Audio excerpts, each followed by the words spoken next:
Hello everyone, सभी को नमस्कार। बहुत बहुत स्वागत है आप सभी का।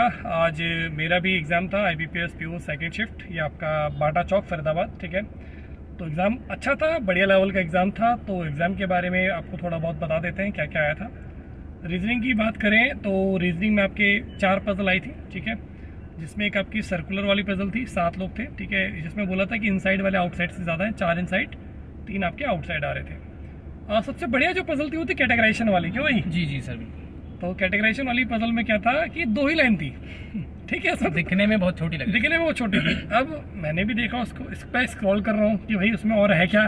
2 ही लाइन की पजल, लेकिन उसमें केस बन रहे थे।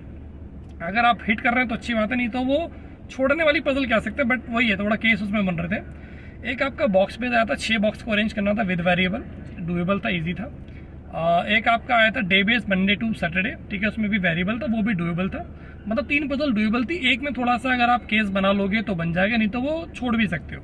ठीक है, उसके अलावा बात करें 3 नंबर का डायरेक्शन का क्वेश्चन आया था। अच्छा क्वेश्चन था, मतलब काफ़ी घुमा रहा था उसमें। ठीक है, और 3 नंबर का आपका ब्लड रिलेशन आया था, डुएबल था, बस में आपको ब्लैंक छोड़ना था। कंडीशनल क्वेश्चन उसमें भी था एक। 3 क्वेश्चन सिलॉक्स के थे, 3 क्वेश्चन इक्वालिटी के थे। इक्वालिटी आपको ढूंढनी पड़ेगी सर, वो आगे पीछे दे रखी थी।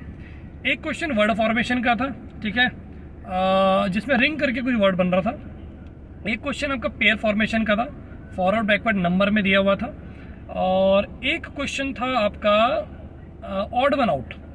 तो ये टोटल 35 क्वेश्चन का था। और एवरेज अटेम्प्ट की अगर मैं बात करूँ, आपने कितना अटेम्प्ट किया? लगभग 26 अटेम्प्ट किया। ठीक है, तो अगर मैं एवरेज अटेम्प्ट की बात करूँ तो इस शिफ्ट में बच्चा थोड़ा जो फंसेगा वो आपका कैटेगराइजेशन वाली पजल में फंसेगा और BR। तो 8 क्वेश्चन अगर हम कम भी कर दें तो लगभग 22 से 25 के बीच में कर सकते हैं। ये एक अच्छा अटेम्प्ट है, और अगर 22 के आसपास भी है तो कोई घबराने वाली बात नहीं है। ठीक है, उसके बाद बात करते हैं हम क्वांट की। क्वांट का थोड़ा बताओ सर। जी, लगभग उसमें 2 DIs थी, एक लाइन बेस्ड थी और दूसरी वाली लगभग ऐसा था हार्बीवोरस कार्निवोरस। मतलब आपको 3 एलिमेंट्स दे रखे थे और उनका ही बाइफर्केशन दे रखा था रेशोज में।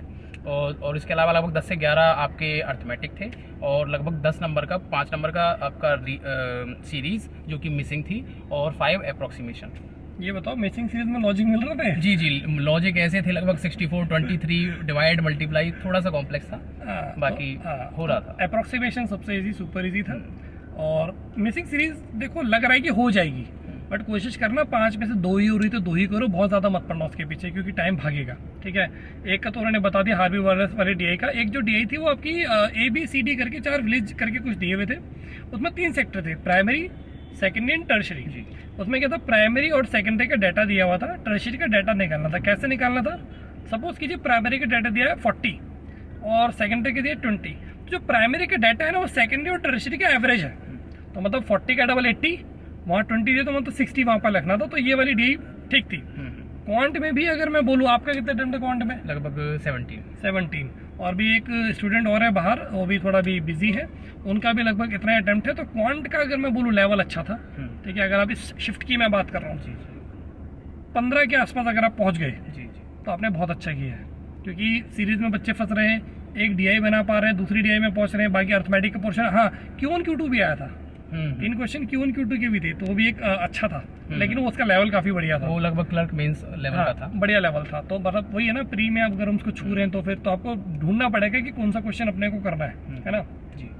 और तीसरा सेक्शन आपका इंग्लिश। ठीक है, इंग्लिश की अगर मैं बात करूँ तो इंग्लिश में एक RC आया था, 9 क्वेश्चन थे उसमें। और RC था आपका फूड क्वालिटी को लेकर के। जैसे आजकल देख फूड में अडल्ट्रेशन वगैरह होता है ना, कि बोला जाता है कि हमारा तो शुगर फ्री है ना, ये मतलब बढ़िया है, सबसे बढ़िया लेबल लगा देते हैं, है ना, आपने सुना भी होगा। तो उसके ऊपर था कि अवेयरनेस को लेकर के था। ठीक है, उसके ऊपर 3 क्वेश्चन आपके ग्रामर बेस्ड थे, एक फिलर वाला क्वेश्चन था और एक था क्वेश्चन चैलेंज करके पूछा था। जी, सिनोनिम की चैलेंज का सिनोनिम क्या है, डिस्टिंग्विश उसका आंसर था। दूसरा पूछा था सेट, SET सेट का था रेडी, और एक फिलर बेस्ड था। बाकी 6 क्वेश्चन आपके एज पर the context of the passage से। और क्लोज टेस्ट आया था, क्लोज में भी 6 क्वेश्चन आए थे, इजी था, क्लोज टेस्ट डुएबल था, 9 और 6 15। उसके बाद आपका 3 एरर डिटेक्शन के 4 से 5 क्वेश्चन थे, 5 क्वेश्चन थे। एरर डिटेक्शन भी इजी वाले देख रहे थे, 2 या 2 तो 2 वाले थे। जी 2 के बाद फर्स्ट हाँ, वो और से भी लो लेवल। हाँ, और एक हैज है वाला था, उसके फॉर्म का गड़बड़ कर दिया था। आई थिंक सेवरल के बाद हैव आ रहा था, उसमें हैज दे रखा था। और उसके बाद बात करें 3 क्वेश्चन मैजा कॉलम वाले थे, वो अच्छा था, मैथ द कॉलम बढ़िया था। मैथ द कॉलम अच्छा था। और एक था आपका वर्ड रिप्लेसमेंट की, एक सेंटेंस में 4 वर्ड बोल्ड कर रखे हैं, आपस में शफल करके एक मीनिंगफुल सेंटेंस बनाना है, वो एक अच्छा क्वेश्चन। उसके भी आते 3 या 4 क्वेश्चन। जी जी जी, 3 या 4 क्वेश्चन उसके हो गए। और क्या 3 क्वेश्चन थे उसमें। एक वर्ड था इमिनेंट करके, हाँ वर्ड यूसेज, वर्ड यूसेज, एक लाइटनिंग करके था, लाइटनिंग करके था जी। तो उसके लाइटनिंग वाला इजी था, जिसको मीनिंग पता है वो कर लेगा। तो 3 क्वेश्चन ये थे। और कुछ बचा इसमें हमारे पास? वर्ड रिप्लेसमेंट हो गया हाँ जी, बस। तो और एक आपका अरेंजमेंट था, पैरल जंबल ना हो के सेंटेंस रीअरेंजमेंट। एक सेंटेंस वाला था कि सेंटेंस को आपस में PQRS अरेंज करना है, तो वो भी डुएबल था। उसके 4 क्वेश्चंस थे। हाँ, इंग्लिश की अगर हम बात करें, गुड अटेम्प्ट बोलें तो 20 से 22 आप कर सकते हो, लेकिन एक्यूरेसी मेंटेन करनी है। यानी कि 25 कर दियो और एक्यूरेसी का ये काम मत करना, ठीक है।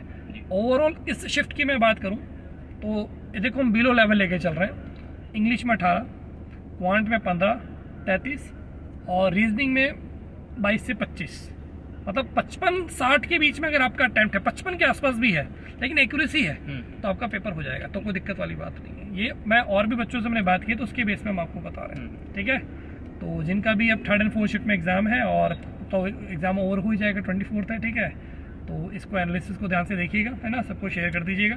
मिलते हैं आपसे क्लासेस में, ध्यान रखिए अपना, फैमिली का। God bless you, take care.